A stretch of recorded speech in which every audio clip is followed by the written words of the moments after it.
Center and CPN-UML seems to be widening, especially because of the lack of consensus on the presidential election.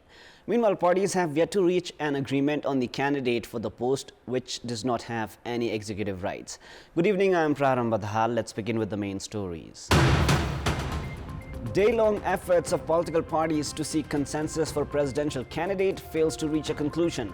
Unhealthy race for a position without executive rights intensifies. Officials holding public positions no longer making public their property details. Trend of amassing illegal wealth on the rise. Good governance limited to election manifestos. Stakeholders express concern over cyber security. Private sector complains of government failure in ensuring digital awareness. Government commits of formulating laws for regulation. And Team Nepal to participate in the United Arab Emirates tour under the ICC World Cricket League 2 series announced. Rape alleged Sandeep Lamichhane not included in the squad. Despite the political parties holding parleys throughout the day, they have failed in reaching a consensus regarding the presidential candidate. Prime Minister Pushpakamal Dahal held talks with senior leaders of CPN Unified Socialist and Janata Samajwadi Party, but the meeting did not produce anything concrete. The meeting, which lasted for almost 2 hours at the CPN Maoist Center Parliamentary Party office in Singhadarbar, delved into topics including the presidential election and the recent political affairs. Speaking after the parley, Prime Minister Dahal said that an agreement was yet to be reached regarding the candidate for the president.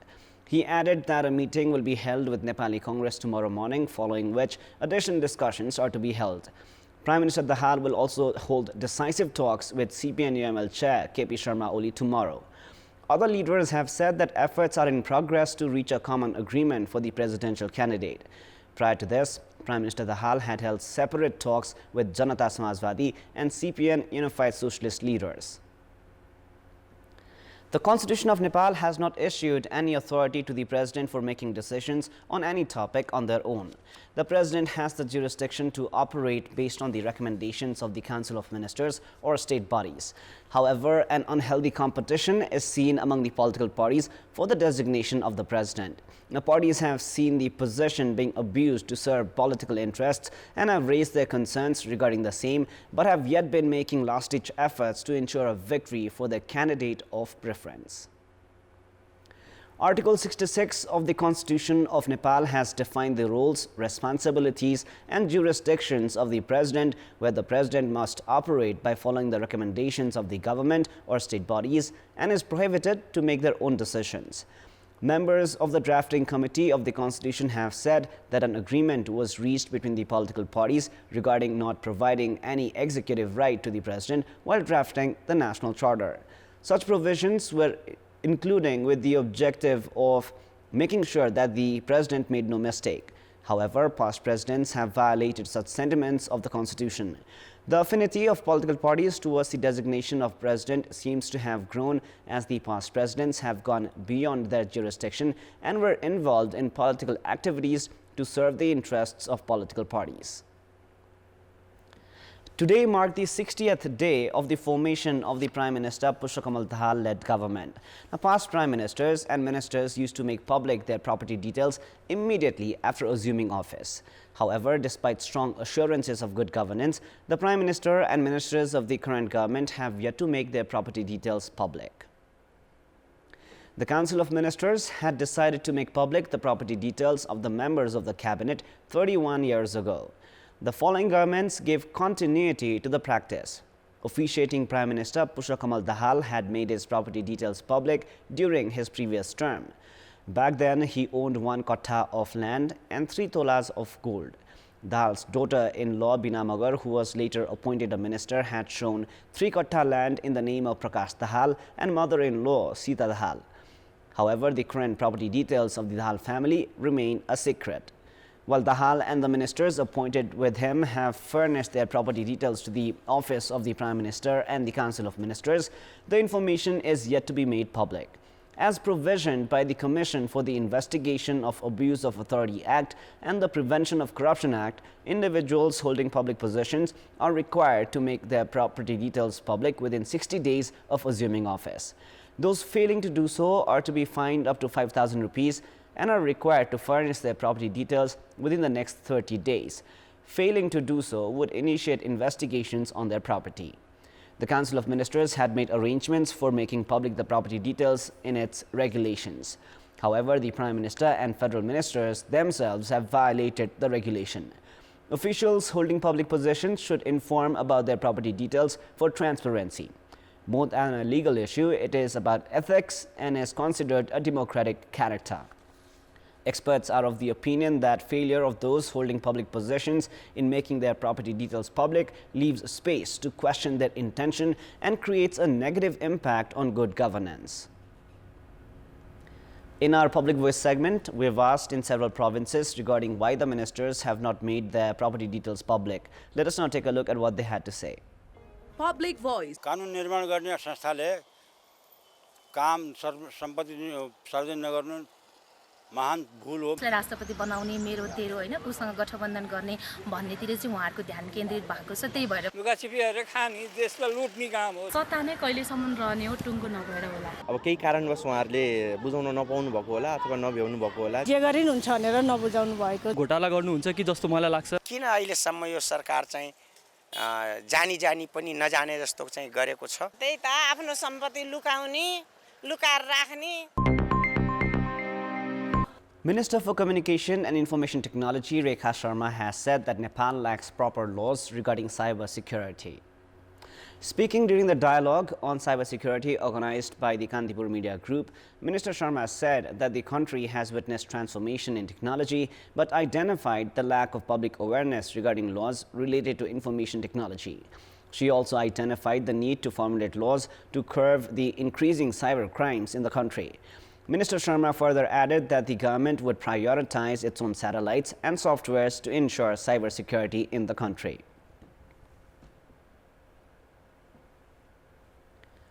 It is now time for our segment Public Pulse, where you text us with your opinion. Public Pulse. Before we ask today's question, let us take a look at the result from yesterday's poll. Yesterday we had asked what should be done to curb organized crime. 78% voted for A, end of political protection, 12% voted for B, effective investigation, and 10% voted for C, implementation of laws.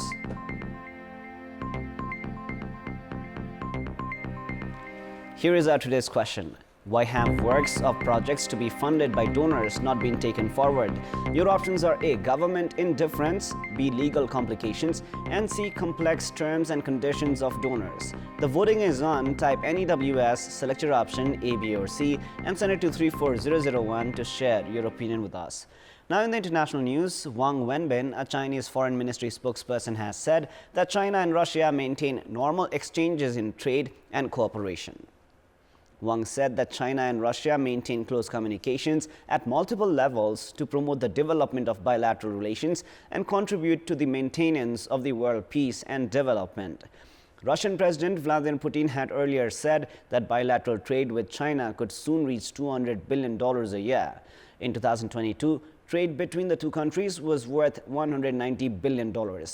The United States is concerned by greater alignment between China and Russia, the U.S. State Department said after Putin held new frontiers in ties with Beijing and signaled China Xi Jinping would visit his country.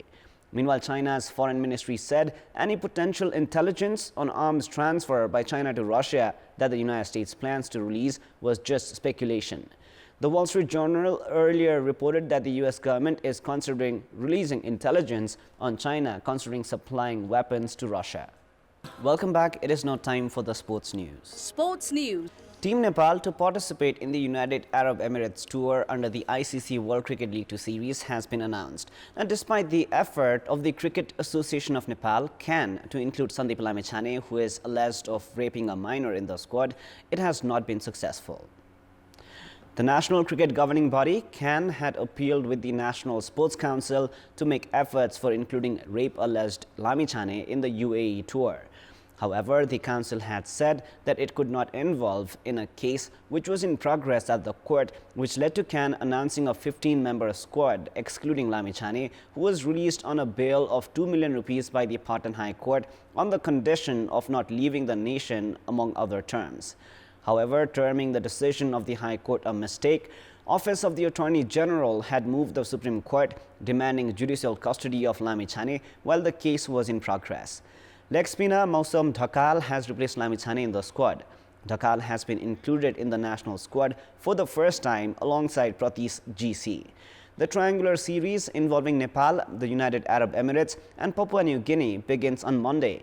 With 2 matches each against PNG and the UAE, Nepal has 8 matches remaining in the World Cricket League 2 series, where they require 5 wins to retain their one-day international ODI status. Team Nepal is placed 6th in the standings with 26 points from 28 matches. Meanwhile, the government is to reward the players with 200,000 rupees each for securing 4 wins in 4 matches during the home series of the tournament against Scotland and Namibia. Prime Minister Pushpa Dahal made the announcement while felicitating the cricketers at a program in Balota today. Coach Monty Desai will receive 150,000 rupees, while the team physio will get 100,000 rupees. Now, hosts United Arab Emirates have secured a nail-biting 1-wicket victory over Namibia in the ICC World Cricket League 2 series.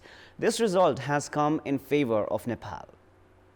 After being put to bat in the match played at the Dubai International Cricket Stadium, Namibia were bowled out for a paltry 91 runs in 31.1 overs.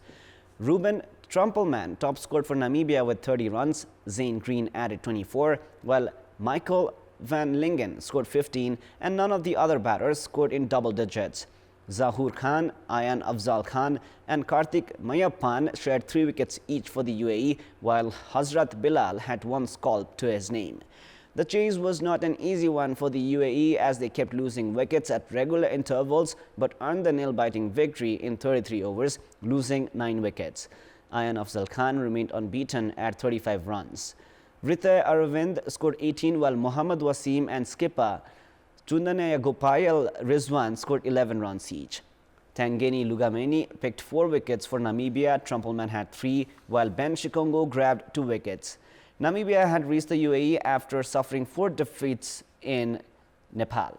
They have 37 points from 36 matches and are placed 3rd in the standings, while the UAE have 29 points from 27 matches and are a place above Nepal at 5th. Namibia and the UAE face off again on Saturday. The UAE are to play 4 matches each against Nepal and the Papua New Guinea. If Nepal win all of their remaining matches, they will finish 3rd in the points table with 42 points. Now, Tribhuvan Army Football Club have secured a 2-0 win over the Druk FC of Bhutan to progress to the semi-final round of the Vadrapur Jhapa Gold Cup tournament. In the match played at the Mechi Stadium, Army had fielded their second-string side. Jitendra Singh Kharki put the departmental side ahead in the 3rd minute of the match as he converted a free kick. Sushant Chaudhary then doubled Army's lead in the 65th minute. The visiting Bhutanese side could not score in the remaining time, which saw Army move to the last 4. Armed Police Force play Kawan Bazar Dhaka for another semi-final spot tomorrow. Sadhabato Youth Club have progressed to the semi-final round of the KPOLE Cup. In the inaugural match of the tournament played today, Sadhabato secured a 2-1 win over Nepal Police Club. In the match played at the Anfa complex in Sadhabato, Deepak Raj Singh Thakuris put Sadhabato Youth Club ahead in the first half additional time. Departmental side Police equalized early in the second half as Praveen Thapa scored in the 49th minute. However, Deepak reinstated Sadhabato's lead as he marked his brace in the 71st minute. Police failed to score again, which meant Sadhabato progressed to the last 4 of the tournament. 2 matches of the tournament are slated for tomorrow. Tribhuvan Army play New Road team NRT, while Church Boys United take on Machindra Football Club. Both matches will be played at the Anfa complex in Sadhabato. Winners of the tournament will receive 1 million rupees, while runners-up will take home 500,000 rupees. Up next is the weather update.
that is all for the moment. Up next is the news in Nepali. Thank you for staying with us. Goodbye for now.